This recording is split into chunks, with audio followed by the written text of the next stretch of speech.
Okay, so this is the third match of the R.B.E.T 2 tournament. Um, it's my third match, but it's actually technically the fourth round of the winners bracket because I got a bye first round from stealing Elo from James Ark during R.B.E.T 1.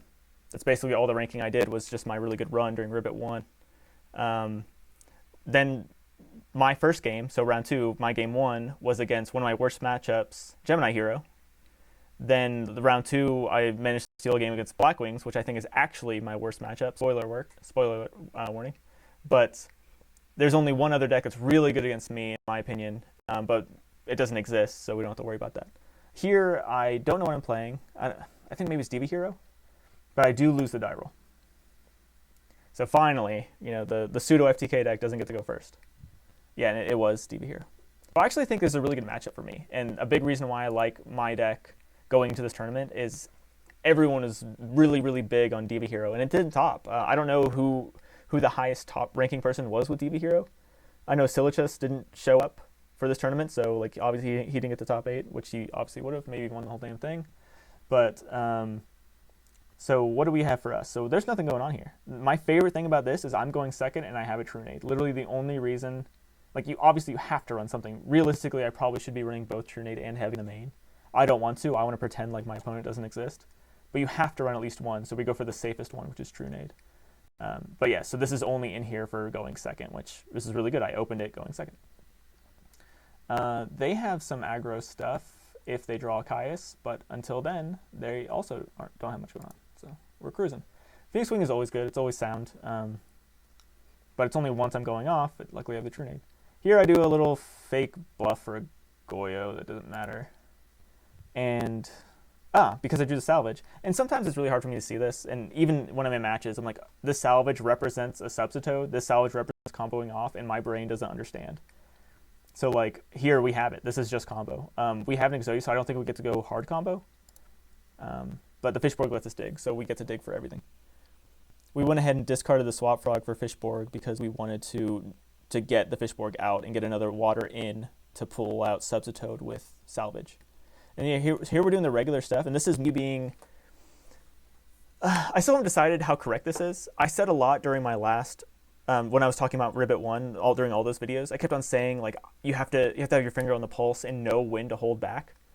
And I've been trying this new thing where I just make do frog. If I don't think I'm going to get there, if my hand isn't guaranteed, I'm risking the combo. This is worse than just pulling out all the poison draws and all the swap frogs and doing the full balls to the wall accordion stuff.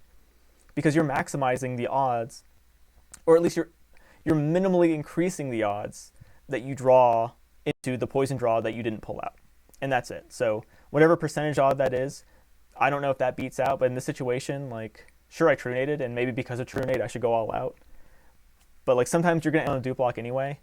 So you have these extra monster slots, especially if your hand's weak. If you're just discarding crap you don't care about, like an extra Thunder Dragon, then you don't care.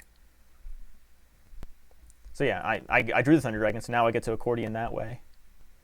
We used one because I already had all the poison draws out. I used one of the swap frogs to send the Substitute before I draw, so that minimized the odds of drawing those two, which is little things you have to keep in mind. And then drawing this Murray Greed was amazing. I think that really kind of sealed the deal for me. But yeah, so we don't have any extenders here, so I think we just stop. We just make a dupe block.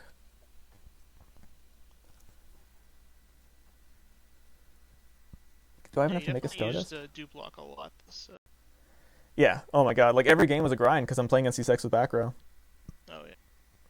Oh no, I keep going. That's risky. This was a huge risk.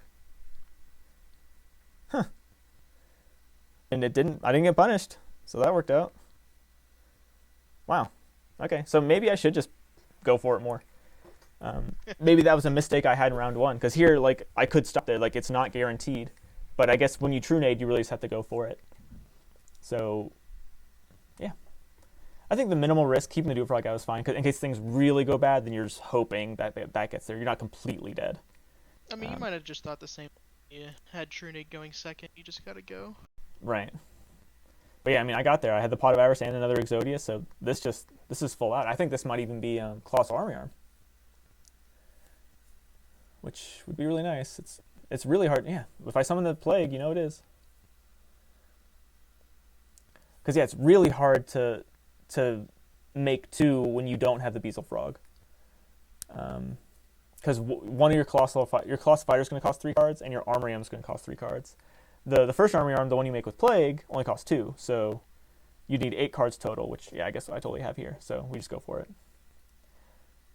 So yeah, it's like even now reviewing this the day after, it's like there's so much, yeah, he saw there.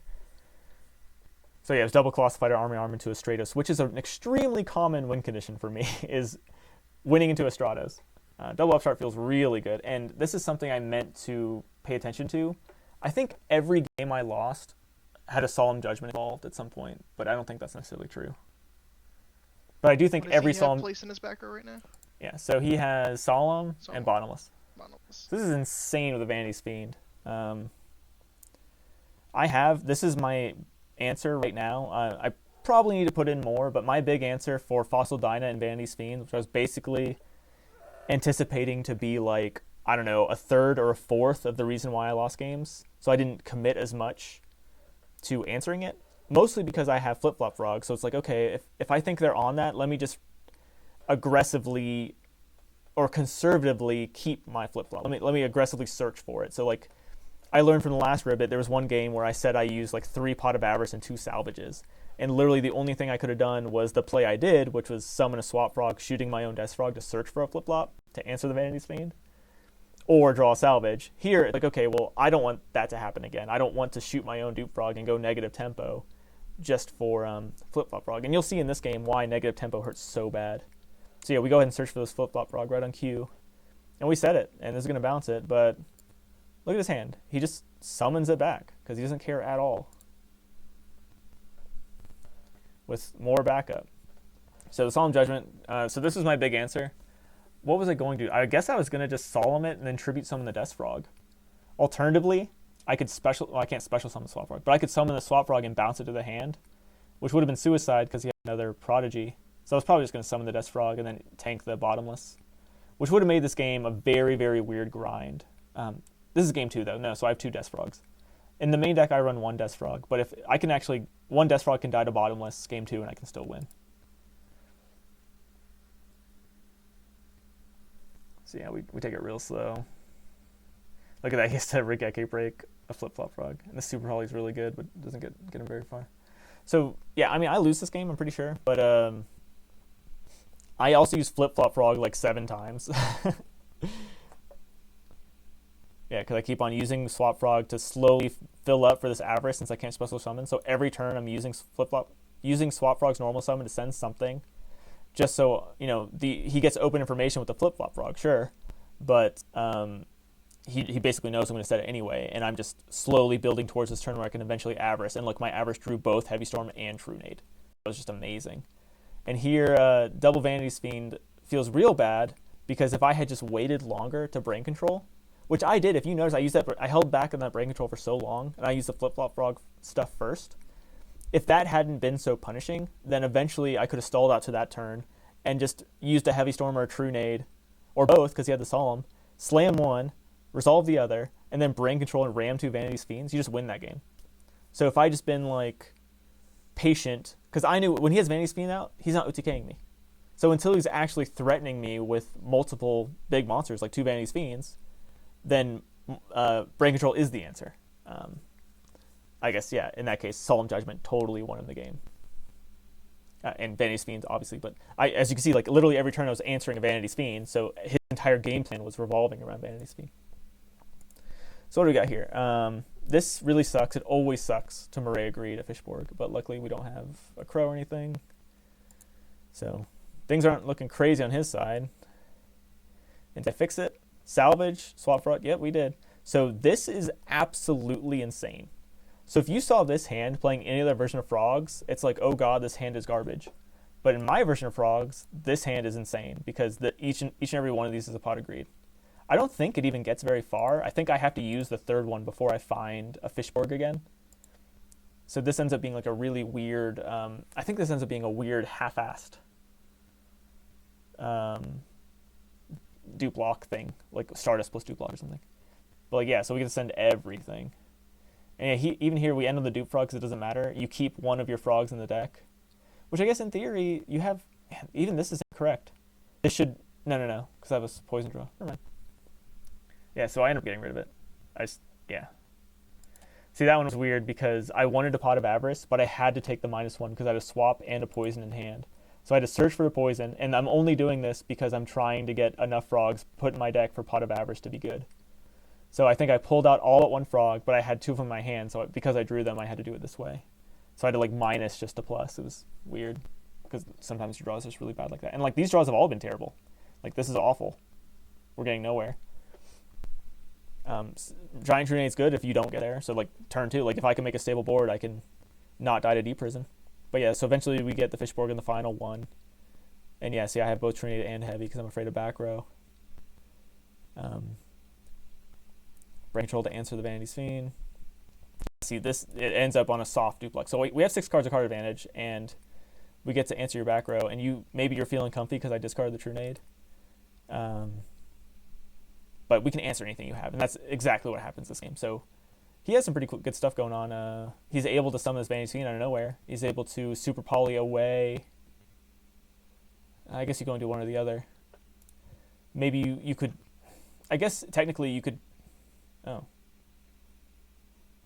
Okay, no, he does what I'm about to say.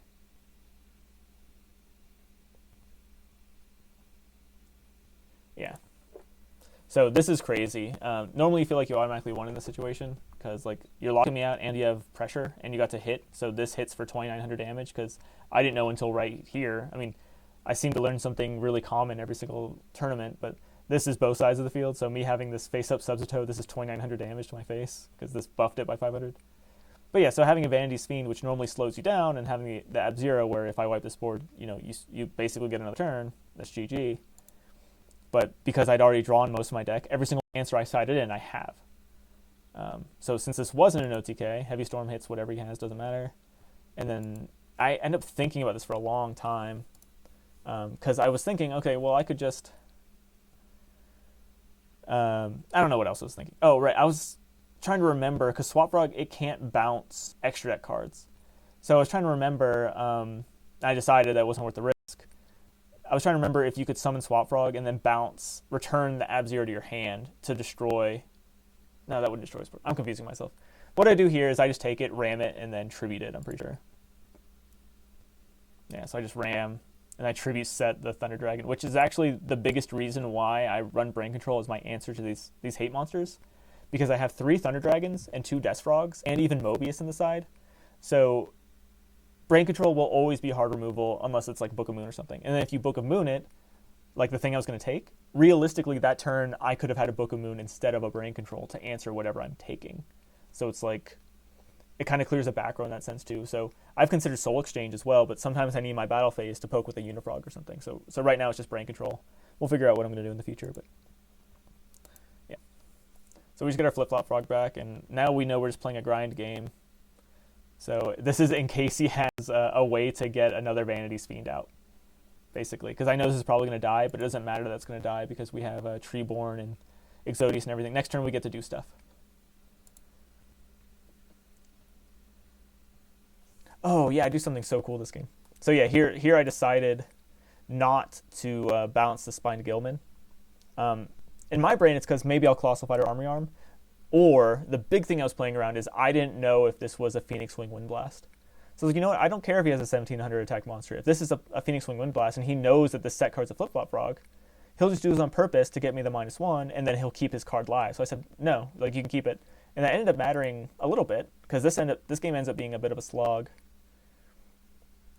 So yeah, we do the regular stuff, and I'm not able to combo it all here. And yeah, I had to use the Thunder, so all these Thunder Dragons go back, so this Exodius isn't a +1 like it normally is. All it is a refresher. And this sucks, having these 2 like this. No, you get to do pretty cool line, so... Yeah, I definitely do. Yeah, I end up using this, we'll see in a sec. The card I top deck with Plague ends up mattering a lot.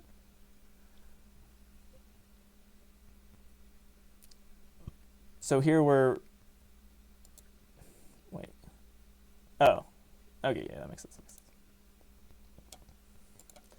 So, yeah, there's nothing crazy going on here either. So all we do is take him off his cards. Big thing is I still have Unifrog in my deck. I could have blown this up, but he had Treeborn. I didn't want him to top deck, I don't know, Caius or something. So I said, well, next turn I'll deal with this Future Fusion. I don't have to blow it up right now. Like, what's he going to draw?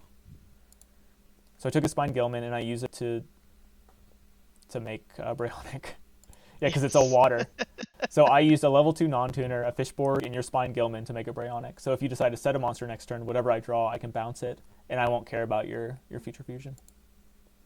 So look at that. He drew the Caius. Look at that. Yeah. So I exactly played around what he drew, which I didn't realize. That's really amazing. Maybe he showed me after, I don't remember. Wow, I'm really proud of that. But yeah, so here we're just sending stuff with Dupe Frog. So yeah, I top decked the wrong one. I took it back real quick. But yeah, we top decked the Swap Frog for a Plague. Make an Armory Arm. Oh, yeah. So this is just over lethal. He has 73. We don't have two. So this would have been a little bit easier if I had another Swap Frog in the deck. Or like another Death Frog or something. But yeah, so what is this? 28 plus 28. Was that 56? 79. Yeah, just over. But we needed 1,000 because otherwise it would have been just under. That's funny. Yeah, it would have been 300 short without the Swap Frog. So we had to top deck the Swap Frog to Plague and make the Armory Arm. There might have been another line, like maybe I could have made like a no, that's the only way. Yeah, this is the only way to do it. But yeah, almost a full 8k damage. So I guess in this case it's really good that I had only played one Upstart. And I typically, like, especially in these, I don't know exactly what to side, so I can't really touch the engine that much. So I think in this case I probably decided out 2 Upstarts for Brain Control and Heavy Storm or something. And that ended up making a difference. So that was game 3. Round 3. And this is my last of my win streaks. Then I go to loser's bracket, lose there, and then that's the end of my run. So these 3 games was enough to give me 18th place. So these going this far in winner's bracket was enough to give me 18th place overall.